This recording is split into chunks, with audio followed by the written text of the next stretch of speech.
Hello viewers, আসসালামু আলাইকুম। হুমায়ুন স্মৃতি ব্লগে আপনাদের স্বাগতম।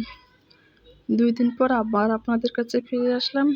আশা করি আপনারা সবাই ভালো আছেন। আলহামদুলিল্লাহ, আপনাদের দোয়ায় আমিও ভালো আছি।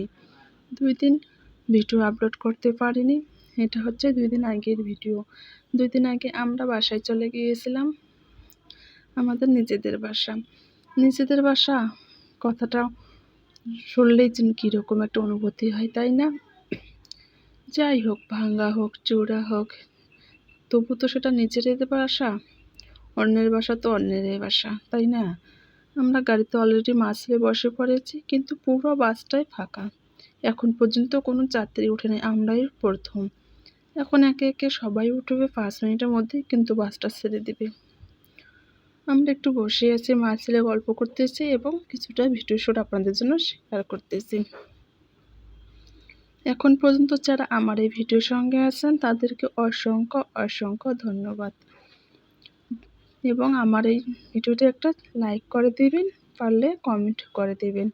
আর যদি আমার এই ভিডিওটা প্রচুর পরিমাণে আপনাদের ভালো লেগে থাকে তাহলে চাইলে আপনারা সাবস্ক্রাইবার করে রাখতে পারেন, এবং আপনাদের ফ্রেন্ড অ্যান্ড ফ্যামিলির সঙ্গেও কিন্তু আমার ভিডিওটা শেয়ার করতে পারেন।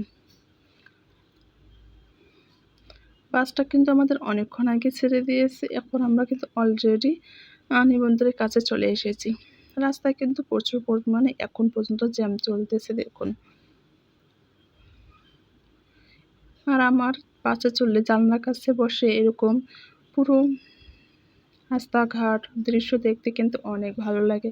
কার কার ভালো লাগে কমেন্ট করে জানিয়ে দেবেন। দেখুন কত সুন্দর খোলামেলা আকাশ, আর সবাই বাইক নিয়ে দেখুন এখন পর্যন্ত দলবদ্ধ হয়ে সবাই বেড়াচ্ছে। এগুলো কিন্তু আমি জানলা দিয়ে দেখতেছিলাম এবং আপনাদের সঙ্গে শেয়ার করব বলে কিছুটা ভিডিও করে রেখেছি।